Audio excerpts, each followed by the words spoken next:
ठीक है।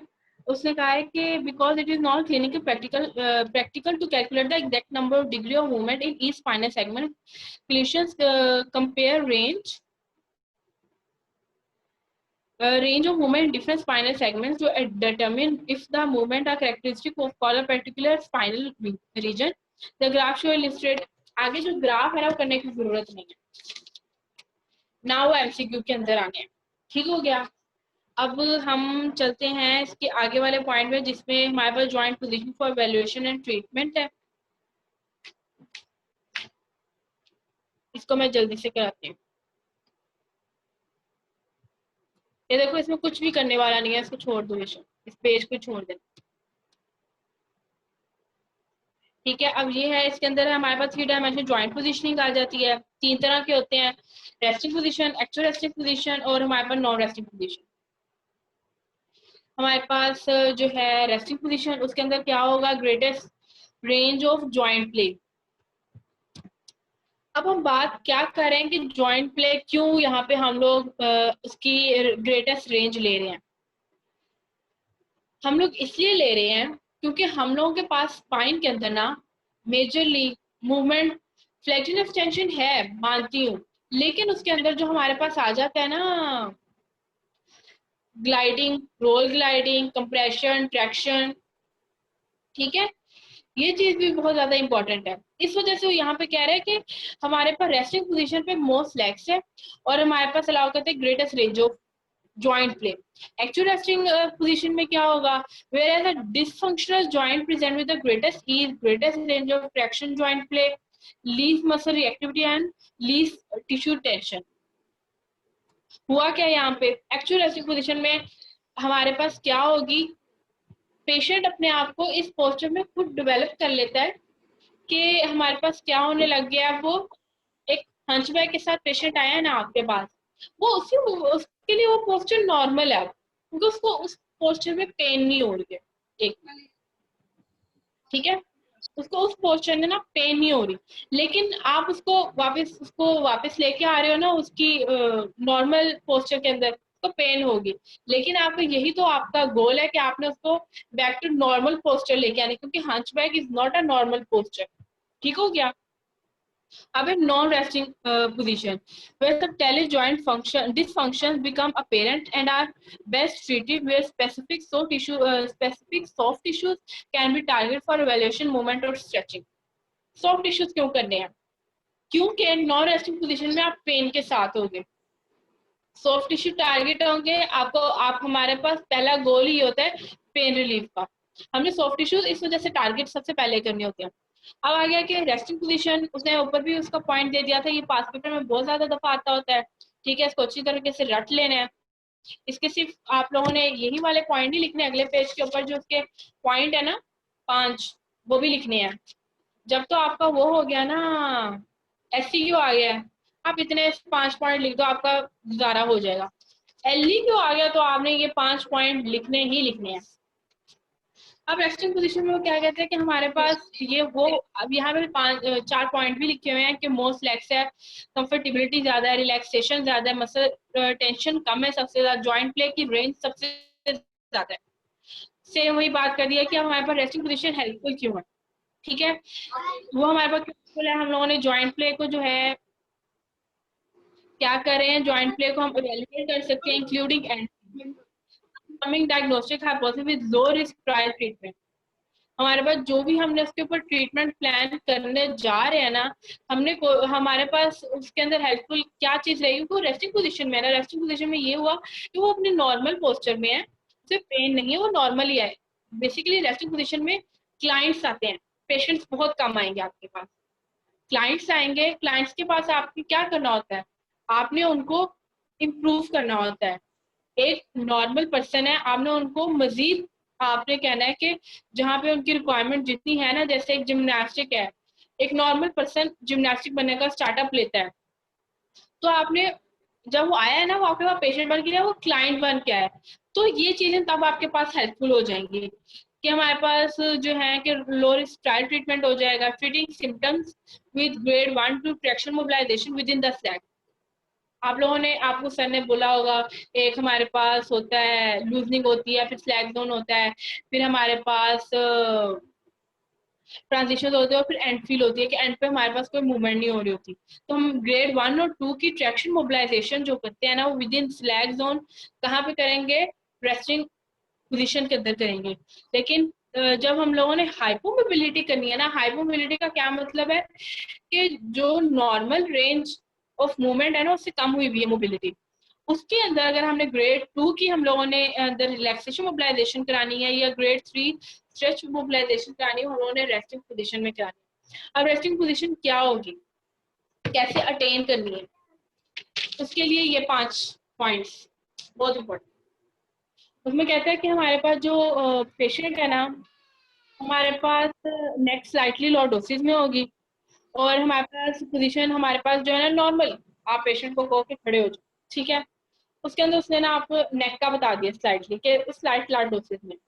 अब वो कहता है कि हमारे पास apply several gentle grade 2 traction joint play test to the first stop feeling for the ease and degree of the movement. अब यहाँ पे हम लोग क्या करें, स्पाइन के ऊपर बात हो रही है, हम ना बात करें कि कोई अपर लिम्ब हो रहा है ना लोअर लिम्ब, स्पाइन के ऊपर बात करें। ठीक हो गया। स्पाइन के ऊपर कैसे बात कर रहे हैं, आपने पेशेंट को कह दिया है आप के खड़े हो गए, ठीक है। आपने उसको कहना है कि आपने अब उसको कहा है कि आप खड़े हो गए हो उसकी अपनी रेस्टिंग पोजीशन में। अब आपने उससे कहा है grade 2 traction joint play test आपने उसके ऊपर करने हैं। अब मैं आपको एक दो टेस्ट बताती हूँ क्या होते हैं। सर्वाइकल स्पाइन के ऊपर, ये ना जो सारे टेस्ट हैं ये आगे ना उसके ऊपर भी लिखे हुए हैं इसी बुक के एंड पे, जो सारे प्रैक्टिकल है ना स्पाइन के, वो यहीं से करने हैं एंड पे सारे। उसके अंदर क्या है, फॉर एग्जाम्पल पेशेंट को बिठाया है, काउच पे बिठा दिया है। अब ना आपने उसको, आप उसको अप्रोच करते हो, पीछे से अप्रोच करोगे, और आपने ना उसका सर ऐसे पकड़ना है, ये आपका, ये ऐसे हाथ पकड़ा और ये चीन पकड़ी, ठीक।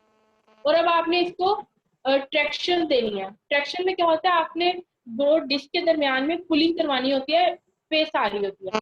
ये आप जब ऊपर को खींचोगे ना उसके हेड को, आपकी जो सर्वाइकल स्पाइन है ना उसके अंदर ना आएगी ट्रैक्शन, ठीक है। ग्रेड 1 में स्लाइड होती है, ग्रेड 2 में थोड़ी ज्यादा होती है, और आपको प्रॉपर ट्रैक्शन फील होती है। मेरी थोड़ी हैंड प्लेसमेंट में थोड़ा सा ऊपर नीचे हो सकता है, लेकिन जब आप प्रैक्टिकल की पोर्शन पे आओगे ना तो आपको बिल्कुल सही सेम समझ आएगी कि ऐसे पकड़ा है। आप किसी भी पेशेंट को ना बेशक ऐसे कर लो, ठीक है, और आप ऊपर की तरफ खींचो। इतनी अच्छी ट्रैक्शन होती है ना कि आपको पेशेंट खुद भी कहता है कि मुझे फील हुई है, आपको इटसेल्फ भी फील होती है और पेशेंट को भी फील होती है। अब वो कहते हैं reposition into slightly or more less flexion or extension and apply the traction test again until you get the position with the greatest ease and degree of movement. अब वो कहते हैं फ्लेक्शन एक्सटेंशन करवा लो। अब आपने करानी है फ्लेक्शन एक्सटेंशन, सेम मैनूवर आपने उसकी क्या करानी है, ट्रैक्शन करानी है। ट्रैक्शन करा दी, ग्रेटेस्ट ईज चेक की, डिग्री ऑफ मूवमेंट चेक की, ठीक हो गया। अब उसने कहा है लेस और मोर साइड बेंडिंग करा दो, फ्लेक्शन साइड बेंडिंग। अब आपने इसमें ट्रैक्शन हम लोगों ने ग्रेड 2 की अप्लाई कर देनी है, इसमें हमने चेक करनी है ग्रेटेस्ट ईज चेक कर लेनी है और डिग्री ऑफ मूवमेंट चेक कर लेनी है। फिर उसके बाद सेम हमने रिपोजिशनिंग करनी है रोटेशन के साथ। अब रोटेशन आप तब कर सकते हो ना जब आपको ये पता होगा कि सेम साइड के ऊपर आपकी सर्वाइकल स्पाइन के अपर पार्ट पे या लोअर पार्ट के ऊपर कपलिंग हो रही है कि ऑपोजिट साइड के ऊपर कपलिंग हो रही है। ये सारी बात आपको अगले अगले लेक्चर में मैं आपको समझा दूंगी। आपको इतनी सही वाली समझ आएगी ना कि आप कहीं वॉशरूम में भी खड़े हो गए ना और आपसे कोई बात से पूछेगा ना कि यार मुझे कपलिंग नॉन कपलिंग की समझ नहीं आ रही, आप नहाते हुए भी कह दोगे इस तरीके से कपलिंग होती है। इस कदर आसान हो जाता है, ठीक है। आपको कपलिंग और नॉन कपलिंग का पता होगा ना तब आप इसको रोटेशन करवाओगे, ठीक है। जैसे मैंने फ्लेक्शन की, साइड बेंडिंग की, रोटेशन, ठीक है, ये मेरी रोटेशन हो रही है, ठीक हो गया। अब ये जो मेरी रोटेशन हो रही है ना, अब आप इसके किसी भी एंगल के ऊपर ना आप उसको सेम मैनोवर के साथ आप भी इसमें होगे, पेशेंट भी इसमें होगा। क्यों? क्योंकि हमारे पास जहाँ पे जितनी बात होती है ना कि हमारे पेशेंट को आपको भी इसमें रखना है। अब यहाँ पे आप ऐसे हाथ करोगे, आप आराम से अपना अपने राइट हैंड और लेफ्ट हैंड के साथ क्रेनियल कॉर्डल अगर आप लोगों का कोई लैब हुई है ना मैनुअल की, सर आसिफ ने आपको क्रेनियल और कॉर्डल हैंड्स का बताया होगा कि कौन सी वाला जो आपका हैंड होता है वो क्रेनियल जा रहा होता है, कौन से वाला हैंड आपका कॉर्डल जा रहा होता है।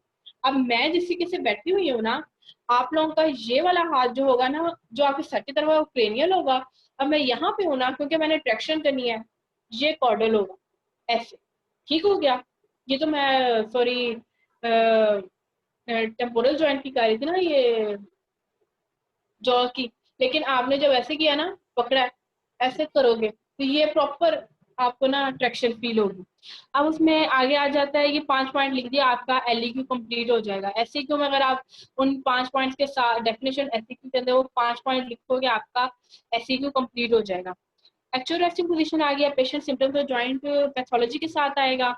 लेकिन क्या होगा उसके अंदर, इस पोजीशन में भी उसके पास ग्रेटेस्ट ईज होगी, greatest range of traction joint play होगा, लीस्ट मसल रिएक्टिविटी होगी, least tissue tension in the area और डिसफंक्शन होगा, लेकिन डिसफंक्शन के साथ वो आएगा। ठीक है। अब अगला पेज, सॉरी मैंने अगला पेज किया ही नहीं, ये देख, यहाँ पे ये सारी समझ आ गई है। ये था जो मैंने आपको पढ़ा था। ठीक हो गया। जॉइंट प्ले का पता है ना कि क्या होता है, मैंने आपको भी समझा भी दिया है। हाँ जी। अच्छा, अब अगला पेज आ गया ये वाला जॉइंट लॉकिंग। यहाँ पे हमारा बस खत्म हो जाएगा ये वाला। नॉन रेस्टिंग वाला वही बात आ जाती है कि हमारे पास specifically position soft tissue for the movement of stretch pain के साथ आएगा। ठीक है। Since non resting will allow less joint play, more skill is required to perform the technique safely in this position. क्यों? क्योंकि पेशेंट पेन के साथ है, आपने पेन रिलीफ पहले करना है। अगर आप अपनी टेक्निक्स को बेटर यूज नहीं करोगे और आप एमेच्योर की फॉर्म में कर रहे होगे और उसको पेन होगा, वो आपके पास वापस नहीं आएगा। ठीक है। इसलिए आप लोग से कहा कि अप्लाइंग स्किल्स, अच्छे तरीके से आपको skills, more skills is required to perform techniques आ गया। In raw resting are more likely to ओवरस्ट्रेच।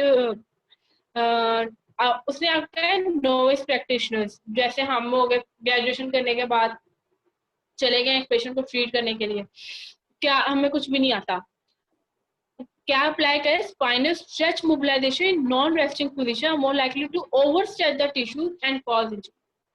क्या हो रहा है, नॉन रेस्टिंग पोजीशन में है, बंदा ऑलरेडी पेन में है, आप उसको स्ट्रेचिंग करवा दो, उसकी तो आहें निकल आएंगी, और जब वो आहें निकालेगा वो आपको दोबारा हाथ लगाने देगा अपने आप को? नहीं।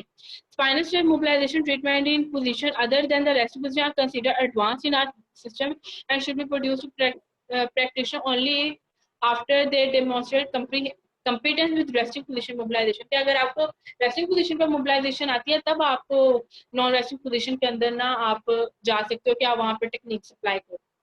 उससे पहले कोशिश करो कि आप पहले उसको एक्चुअल रेस्टिंग पोजीशन में ट्रीट करो। ठीक है। फिर उसके बाद आप उसको ना स्लोली जो है ना उसकी ना पेन की तरफ लेके आओ, कि आहिस्ता आहिस्ता आप उसको ना रिकवरी की तरफ लेके आओगे। जॉइंट लॉकिंग क्या होता है? जॉइंट लॉकिंग ना एक तरह से ना आपकी नॉन कपल्ड मूवमेंट का दूसरा नाम है। बोलेंगे नहीं, लेकिन एक एक्सप्लेन, एक आपको समझाने के तौर पे मैं बता रही हूँ कि नॉन कपलिंग का एक दूसरा नाम है। क्यों? क्योंकि हमारे पास जॉइंट लॉकिंग हो गई है। फ्लेक्शन, साइड बेंडिंग, रोटेशन मैं नहीं कर पा रही हूँ, क्यों? जॉइंट लॉकिंग हो गई है। इस बात का ये मतलब है। अच्छा, द टर्म जहाँ पे हाईलाइट हुआ है ना, द टर्म लॉकिंग, उसका वो कह रहे हैं कि इसका मतलब ये नहीं है कि डोर लॉक कर गया की के साथ, but rather mean being held back against movement forces in particular direction. Spinal locking manual was usually used either cranial or caudal to be treated to the treated segment. In some instances, locking is used both cranial and caudal to the treated segment. In this case, the segment to be treated will always be in its actual resting position या resting position. हम क्यों इसमें non coupling को क्यों नहीं लेके आ रहे, joint locking क्यों वर्ड यूज करें? डिफरेंस, नॉन कपलिंग जो हो रही है ना, एक कंबाइंड मूवमेंट पैटर्न्स का वो नाम है कि जिसको आपको सिर्फ डिफाइन करना है कि ये 3 मूवमेंट्स कराई थी, यहाँ पे हमारे पास रिस्ट्रिक्शन हो गई, बस वो होती है नॉन कपलिंग। जॉइंट लॉकिंग आप कब कराते हो? जब आपने पेशेंट को ऐसी मूवमेंट करानी है जिसकी वजह से अगर आप उस जॉइंट को लॉक ना करो तो वो दूसरे जॉइंट को अफेक्ट करेगी और असिस्ट करेगी उस मूवमेंट में, लेकिन आप वो असिस्टेंस नहीं चाहते हो, तब आप जॉइंट लॉकिंग करवाते हो। फॉर एग्जाम्पल जब आप ना करवाते हो ना अपर सर्वाइकल स्पाइन को छोड़ के लोअर सर्वाइकल स्पाइन के ऊपर ट्रैक्शन या ग्लाइडिंग या कंप्रेशन करा रहे होते हो, तब हम लोग अपर सर्वाइकल स्पाइन को लॉक करते हैं। ठीक है, या आप सर आसिफ का मुझे याद नहीं है, सर मुनीम ने हमें करके दिखाई थी। क्या आप लॉकिंग करोगे पहले? लॉकिंग में ये भी होता है कि आप उसके सर को ना यहाँ से अपने एल्बो से पकड़ लिया है, आप दूसरे से उसको ट्रैक्शन दे सकते हो। आप अपने एक हाथ से उसको जॉइंट लॉक कर सकते हो और मूवमेंट करा के भी उसकी जॉइंट लॉकिंग करवा सकते हो। इस तरीके से आप जो रिक्वायर्ड आपकी मूवमेंट होती है ना वो आसान हो जाती है। मैनुअल इतनी हो गई। अब आप लोगों के टेस्ट के ऊपर आ जाते हैं। ठीक है, टेस्ट में आप लोगों का ये है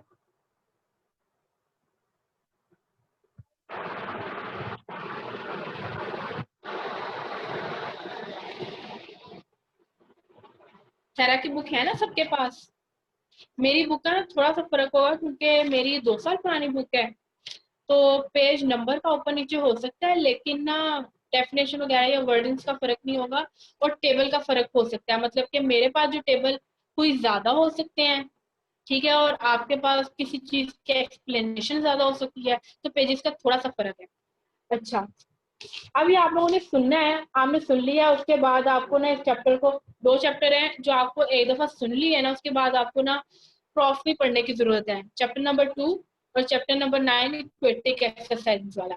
सर का वो फेवरेट चैप्टर भी है, सर उससे एससीक्यू भी बहुत देते हैं, और हमें भी आया था एससीक्यू, प्रॉफ में भी आया था और हमें क्लास टेस्ट में भी आया। ठीक है, अब सबसे पहले वो कहते हैं कि विजन फॉर हेल्दी पीपल क्या होता है, कि उन्हें क्वालिटी चाहिए। ठीक है, हेल्दी एक्टिविटीज अटेन करते हैं, क्रिएट करते हैं सोशल एंड फिजिकल एनवायरनमेंट। क्यों? अच्छा, चैप्टर 4, 6, 7, 9 है। एक मिनट, मुझे लगा 2, 4, 6, 7, 9।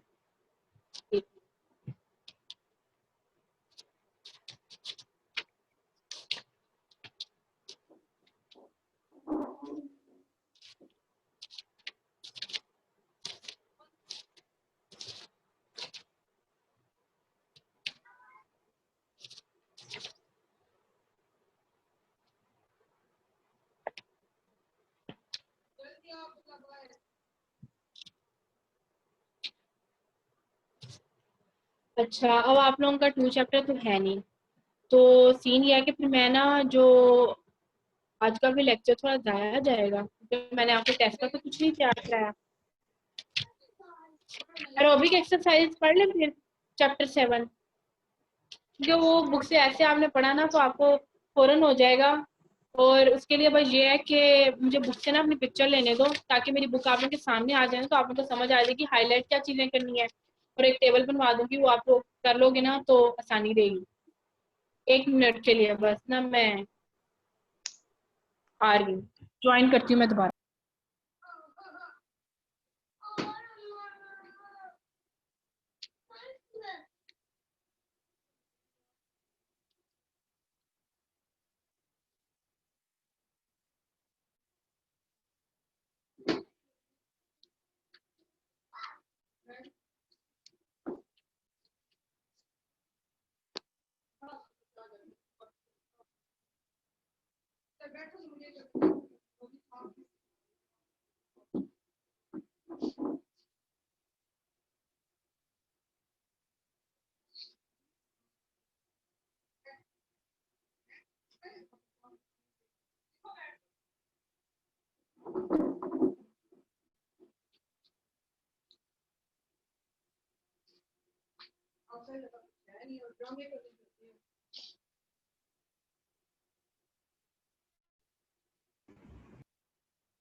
अच्छा, जो थोड़ी सी ब्लर हो गई है, लेकिन आप बुक खोलोगे ना तो आपको बुक से समझ आ जाएगी। नहीं, ये पेज भी गलत है ना। एक मिनट रुको।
अच्छा, मेरे ना पेजेस थोड़े से ऊपर नीचे हो गए हैं और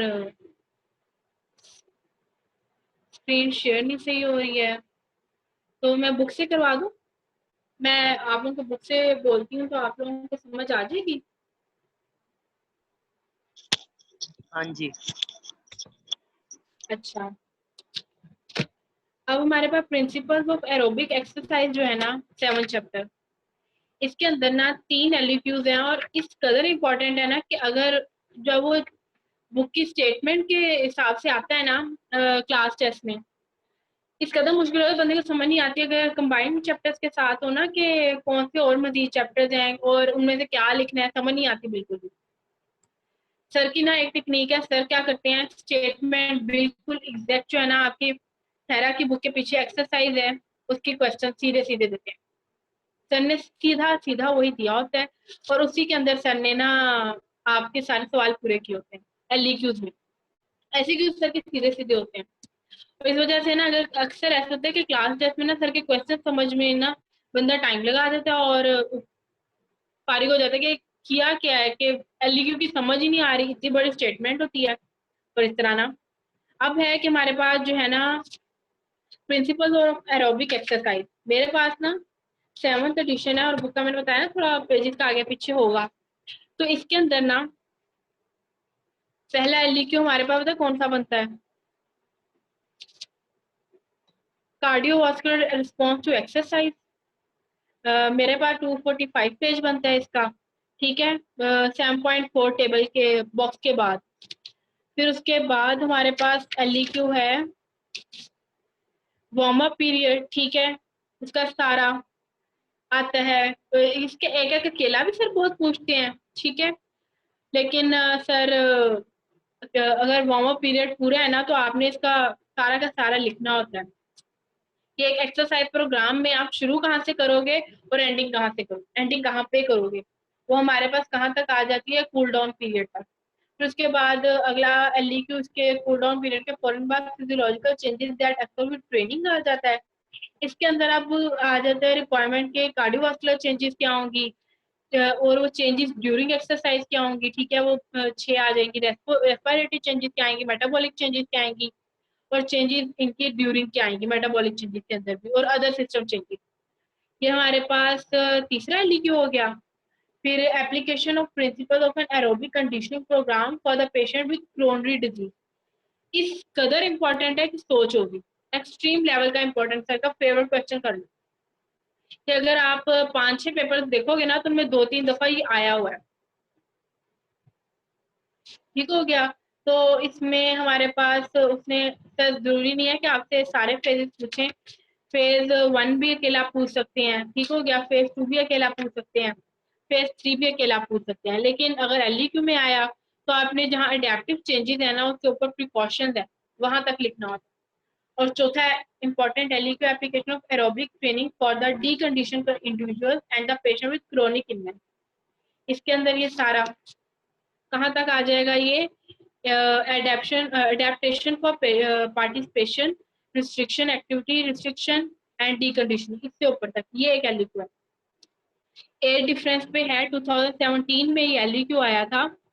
और ये जो है ना आप यहाँ एज डिफरेंस जो है ना ये चैप्टर के एंड तक जाता है, ओल्डर एडल्ट तक, ठीक है। लेकिन अगर ये आपको ज्यादा लगता है ना तो ये एलईक्यू ना सिस्टम्स के ऊपर ना टेबल बना के दिया हुआ है, वहां से भी कर सकते हो। लेकिन ये है कि फिर आपको एक्सप्लेन खुद करना पड़ेगा। यहाँ पे ये है कि यहाँ पे पॉइंट्स बने हुए हैं, वहां पे जो है ना हार्ट रेट, वो एक ब्लॉक बना के हार्ट रेट दिया हुआ है, साथ में हमारे पास चिल्ड्रन लिखा हुआ है, यंग एडल्ट लिखा हुआ है, ओल्डर, वहां पे उसके आगे ना छोटे छोटे पॉइंट लिखे हुए हैं। यहाँ पे ये है कि जब आपने एलईक्यू लिखना है ना, आपने टेबल ही बनाना, आपने क्या करना है, हमारे पास उन सब चीजों को अलग अलग करके ना लिख देना है कि हमारे पास उनकी चिल्ड्रन में हार्ट रेट क्या होगी, एवरेज क्या होती है, बिलो क्या होती है, बॉयज के लिए, गर्ल्स के लिए अलग क्या होती है, stroke volume, cardio.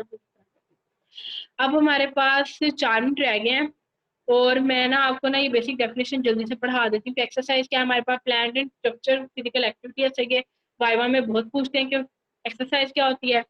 Physical fitness एक क्लाइंट जो है वो रिक्वायर करता है, पेशेंट रिक्वायर कब करेगा, पहले वो खुद तो नॉर्मल तो हो जाए फिर ही फिटनेस आएगी उसके अंदर। Fitness is term in general term used to describe the ability to perform the physical work. ठीक हो गया। अब इसमें हमारे पास performing physical work require cardio respiratory functioning, muscular strength and endurance and muscular skeletal flexibility आ जाएगी। ये सारा पैराग्राफ रीडिंग वाला है, डेफिनेशन आपके ऊपर वाले 2 पॉइंट पे। मैक्सिमम ऑक्सीजन कंजप्शन क्या होती है कि हमारे पास कितना बॉडी इंटेक कर सकती है। आप फास्ट ब्रीदिंग करते हो तो जल्दी ऑक्सीजन इनटेक ज्यादा हो रही होती है, और आप डीप ब्रीदिंग करते हो तब आपके पास स्लो ब्रीदिंग और डीप ब्रीदिंग मिला के करो तो आपके पास मैक्सिमम ऑक्सीजन इनटेक आ रहा होता है। लेकिन आप यही कर रहे होते हो ना, नॉर्मल भी कर रहे हो, और नॉर्मल में तो नॉर्मल है ना, लेकिन जब आपके पास एक पेशेंट आया ना जिसे नोजिया हो गया और यहाँ फिर वो हो रहा है कि उसकी सांस लेने में मुश्किल हो रही है, हाइपोक्सिया हो गया, तब आप उसे कहते हो डीप ब्रीदिंग करो, होल्ड, रिलीज, ये डीप ब्रीदिंग होती है। या फास्ट ब्रीदिंग का कहते हो, जल्दी जल्दी करें ताकि उसकी ऑक्सीजन इनटेक जल्दी हो और कार्बन डाइऑक्साइड जितनी ज्यादा है वो बाहर निकल जाए। इंड्योरेंस के ability to work for prolong period, endurance और ये ना टाइम जो है सिर्फ 2 मिनट रहेगा। मुझे इस कदर क्लिक कर रहा है ना कि अगर आप लोग चाहते हो रिज्वाइन करना तो मुझे ग्रुप में बता दो, वरना ना ये है कि जहाँ तक कर लेते हैं और आप सारा के साथ जब फार्मा का लेक्चर ले लोगे ना उसके बाद मैं आगे कंटिन्यू करवा।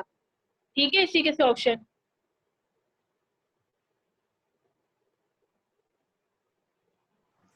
जी ठीक है। क्योंकि आप लोगों की भी कोई क्लास हो सकती है ना, ये ना हो कि आप लोग ही हो के अभी हम 11 o'clock क्लास है पैथो की। चलो कर लो। ये मुझे फरवा कह रही है कि स्लाइड से करवा दें। यार स्लाइड से करवाने का फायदा क्या, जब टीचर ने तो उतना ही आपको स्लाइड से तो करा दिया है, इसलिए मैंने आपको ना बुक के ऊपर आ रही हूँ कि आप लोग बुक से एक दफा गो थ्रू हो जाओगे ना तो आपको याद करना आसान हो जाएगा। लेकिन मैं ना जो स्लाइड के अंदर एक्स्ट्रा चीजें होंगी वो आपको जरूर पॉइंट आउट करूंगी कि आप लोग वो जरूर वहां से कर लेना। ठीक है, तो अब जब सारा की क्लास होगी ना 2-3 बजे के करीब, तब इंशाल्लाह हम लोग, ठीक है।